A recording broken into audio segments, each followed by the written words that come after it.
Hey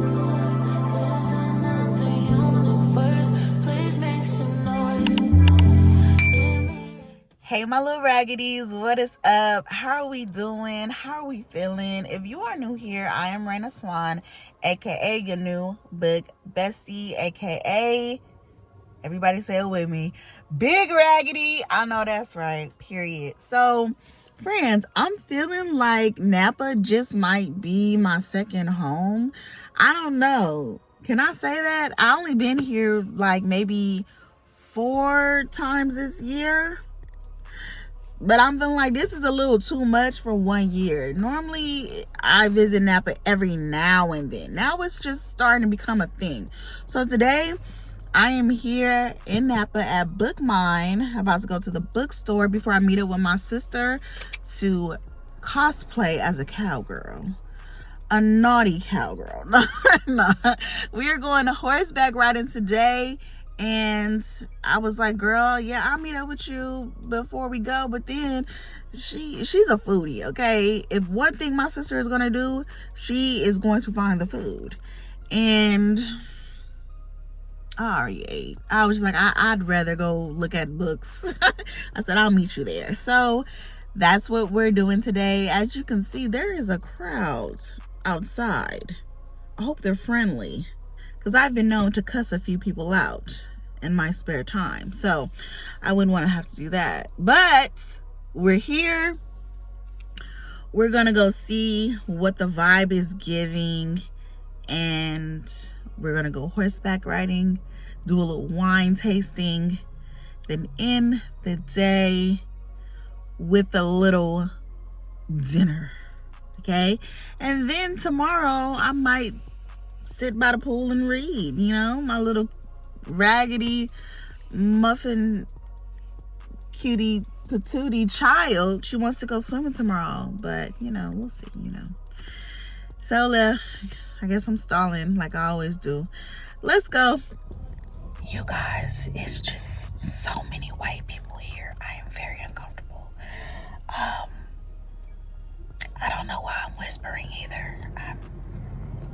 I'm a little scared. I'm sorry to all my Caucasian friends, but I am a little nervous. I don't know, it's just something about a group of white people gathering together that calls out to my ancestors and puts fear in me. So we're gonna go, but I'm very scared. I know they're friendly, they're smiling, they look like nice people, but it's just something about being the only black person in this space. It feels like you're kind of not supposed to be here. Here we go, come on, we're gonna be brave today.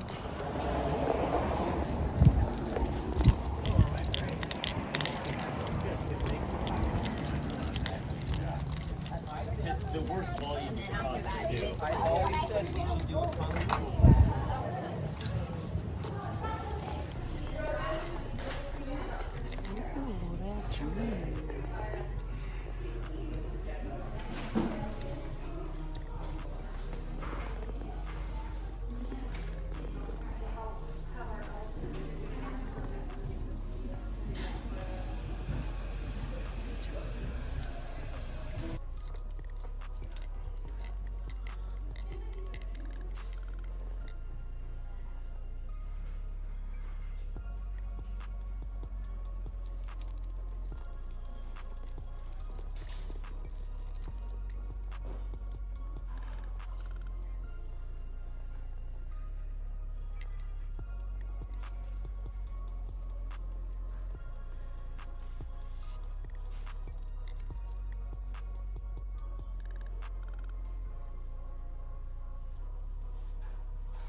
I did it. I faced my fear. It wasn't bad.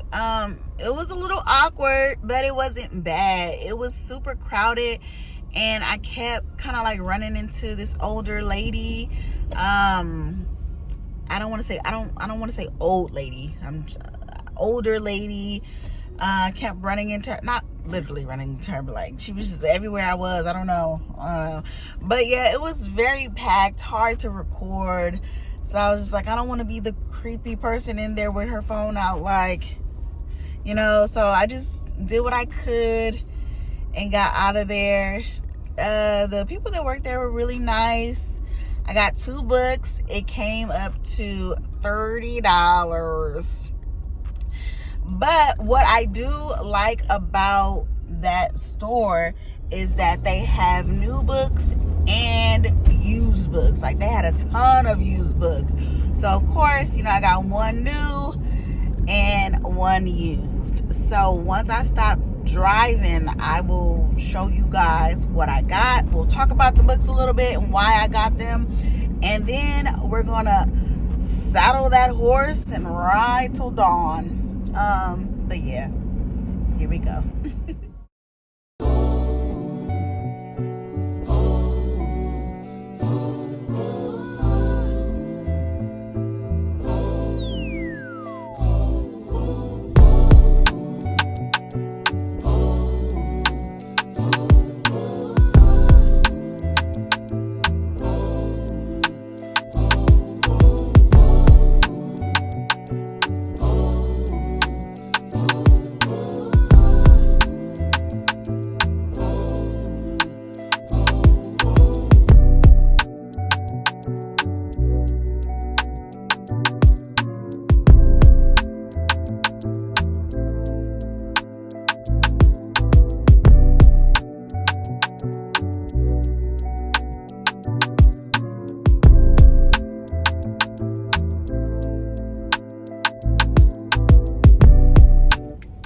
Know if I'm at the right spot. I don't see the horses. I don't hear any horses. I see the sign parking. I don't know if they want me to walk up this hill to get to the horses. I don't know. My sister isn't here. She's probably still out trying food. I don't know. But let me show you guys the books that I got. Okay, so one thing that I forgot to mention that I loved about that particular bookstore is that they had a little cafe, and I thought about getting me a little something to nibble on, but I was like, them suckers had already got $30 out of me. What more do you want from me? Okay, so first up, I want to say shout out to the girl at the counter for the raggedy bookmarks with this little ugly possum on it. How generous. We love a generous queen. They say just one more chapter. Thank you, girl. Oh, why would they put this? So the used book that I got was The Jigsaw Man by Nadine Matheson. And I got this book because I was going to read this a while ago, and I did a soft DNF. But I figured it's only $9. It's a Black author. We gotta support the Black authors in the independent bookstores. So double whammy, go me go. And yeah, let's get into what this book is about. Okay, so it says a serial killer and his copycat are locked in a violent game of cat and mouse. Ooh, we love a little cat and mouse, don't we? Okay, can D.I. Angelica Hanley stop them before it's too late? On the day she returns to active duty with the Serial Crimes Unit, Detective Inspector Angelica Hanley is called to a crime scene.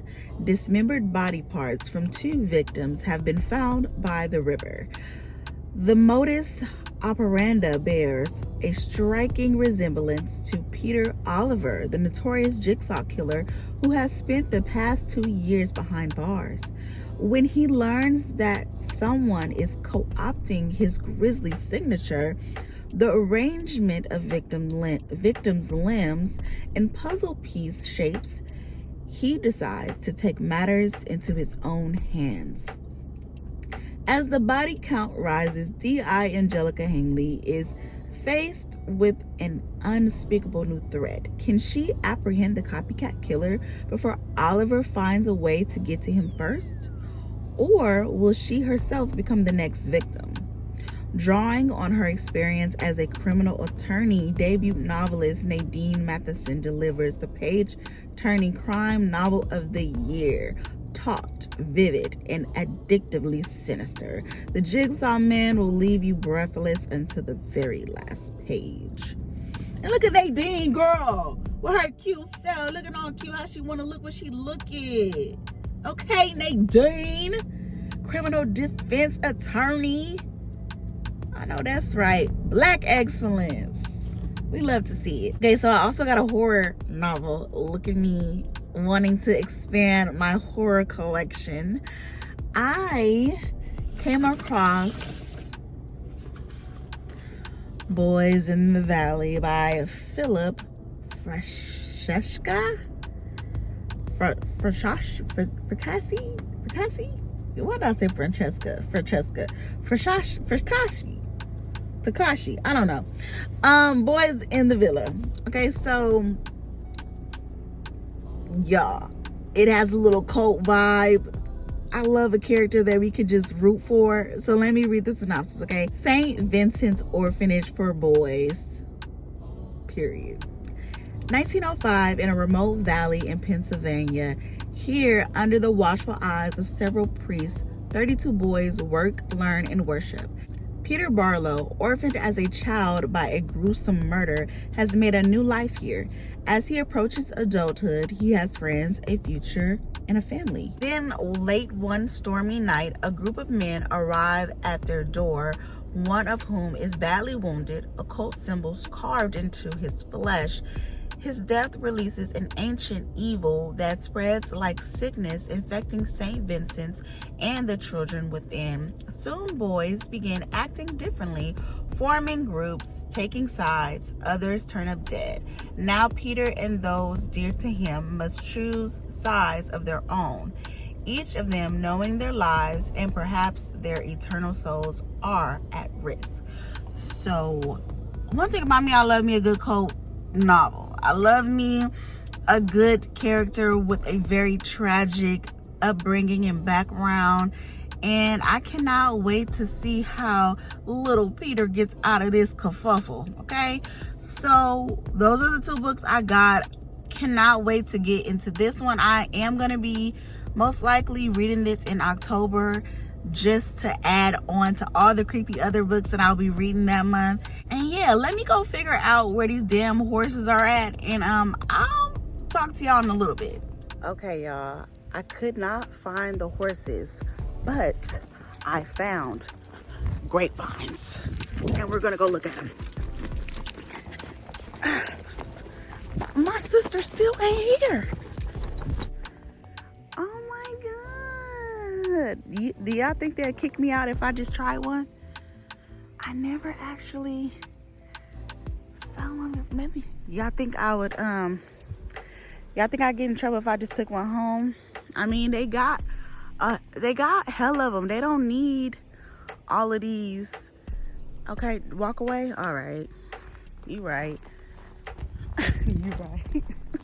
Let me just turn around before they call the police on me. But they got hell of them. They don't need all these damn grapes. Damn. Y'all always want to ruin my fun. Y'all should have let me just grab one. Y'all, if I lived out here, I would be here all the time, hiking, reading at the benches with a little snacky snack. It is such a vibe out here. So, yeah, we still waiting on my late ass sister, but we about to saddle up.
This is me after my 4th glass of wine.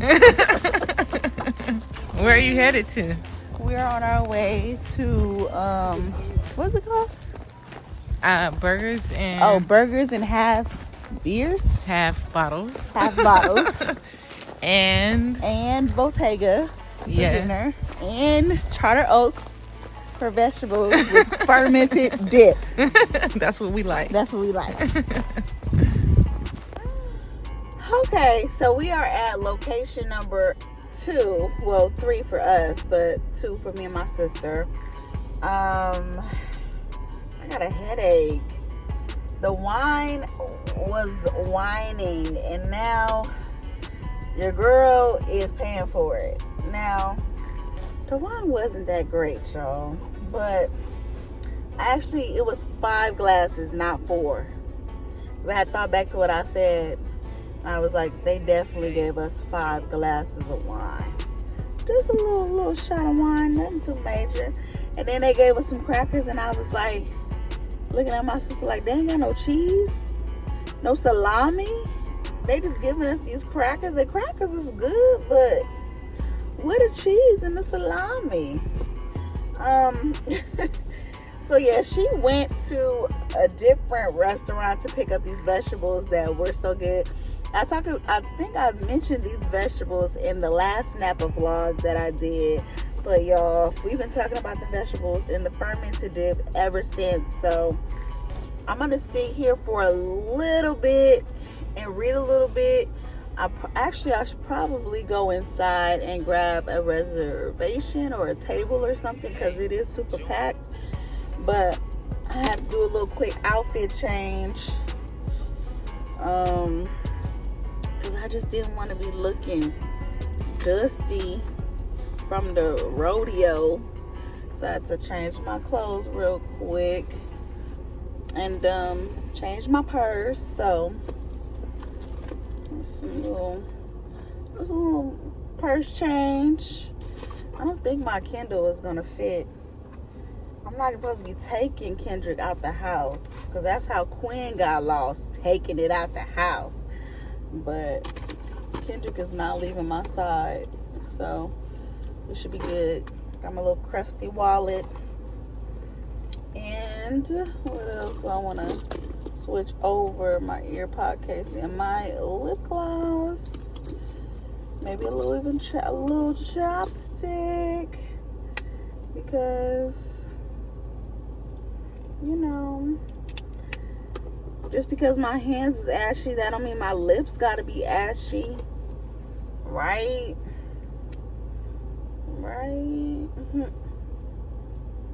Oh, but I am a little tipsy though. I'm ready to lay down.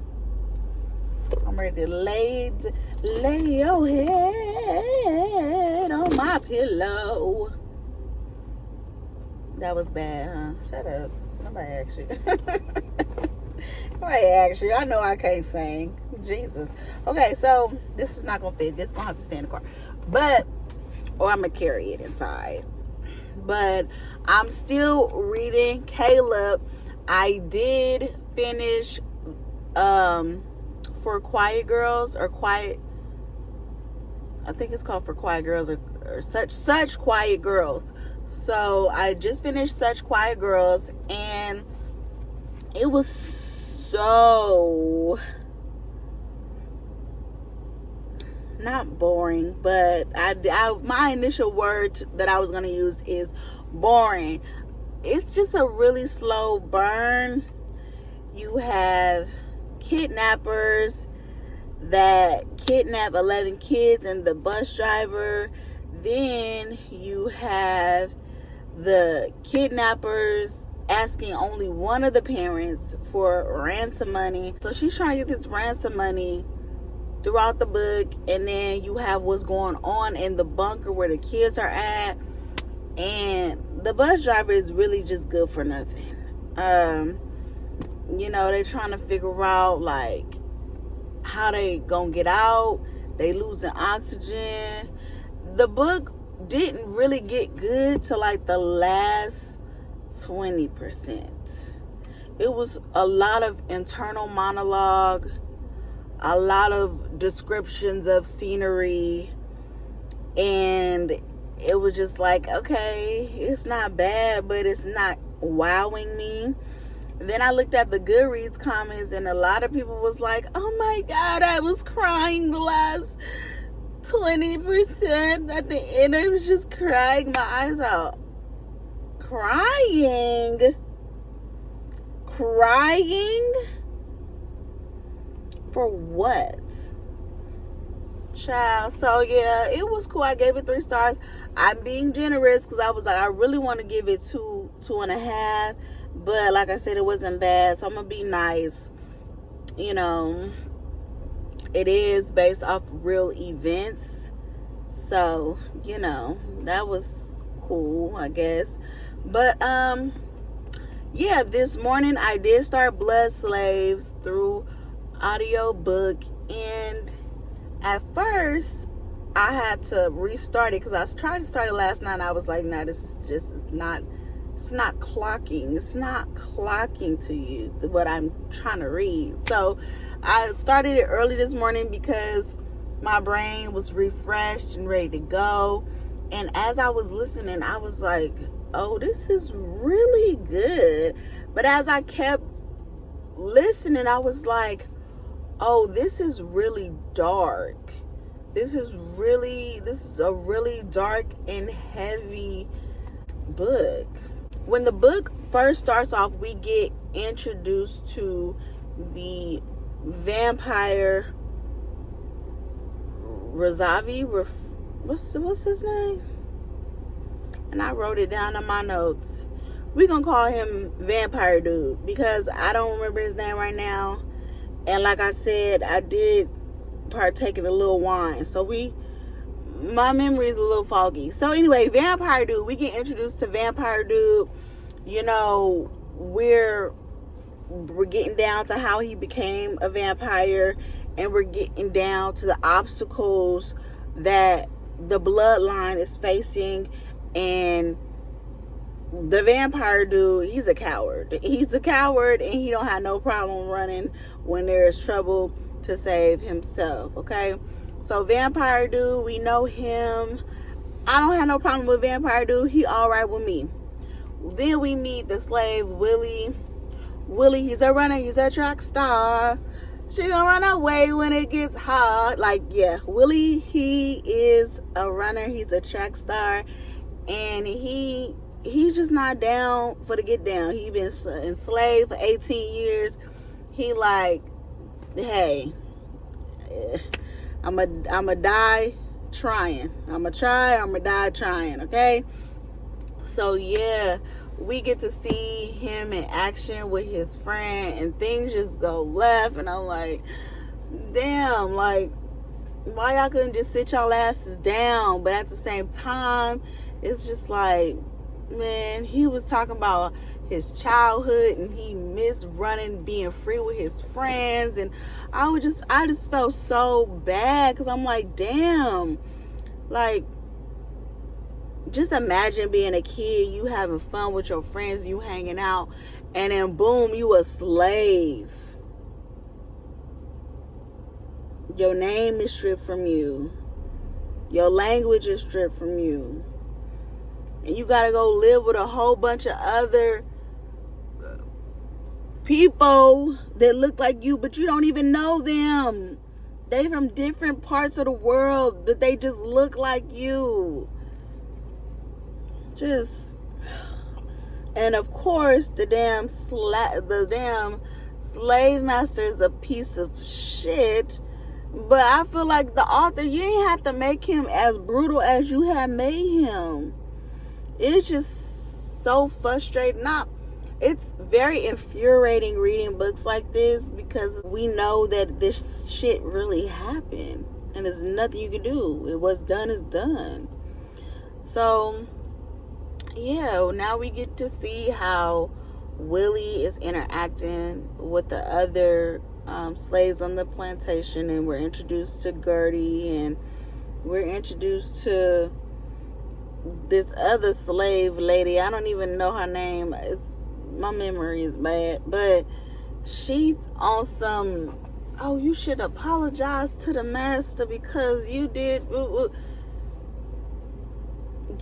I would have told her, get the fuck out of my face. I don't even know if they was using the F word back then. Now that's the problem. The problem was they wasn't using the F word enough back then. Because I would have told her, get the fuck out of my face. Stupid ass. I don't even think they was using the word stupid. Was they using stupid back then? I don't know. I'm not a language major. I don't know. I majored in business administration. But yeah, so I am having a time with Blood Slaves, and it is doing its job, because if it was supposed to make the readers mad, it definitely is. I can't wait to dig a little bit deeper, get a little bit further in the book. I want to finish this by the time you guys are watching this video, which is Monday. It's Saturday in my world. But anywho, I'll talk to you guys in the next Bookish clip when I am catching up on Caleb. No, ain't nobody asked you to open up no damn Southern Belle too. I ain't asked for that.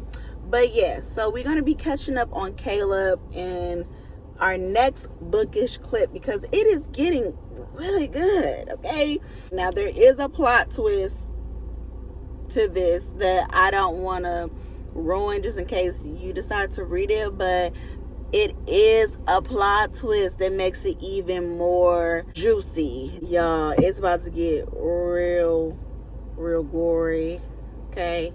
But Caleb is smart, he's resilient, and he has a very dry sense of humor, and he is bold as hell. So he is not going down without a fight, and I love that for him. So yeah, I'll see you guys in the next clip. Girl, no. Oh yeah, no, this is not working out for me. Mock tea. And bread. Which is this? Bread. Okay. Oh, you was mad. I said 7 ravioli. Was it 7? It was like 8. And then they weren't even the big raviolis. For the appetizer specials, first one would be the raw selection of the day. We're doing 2 ounces of hamachi there, thinly sliced sashimi style. Okay, so I made it back home in one piece. I'm super tired, got a major headache, but I did come home to some book mail. So let me open this up. I kind of already know who it's from, but let's just see. What can I give me this? Let's see if I'm right.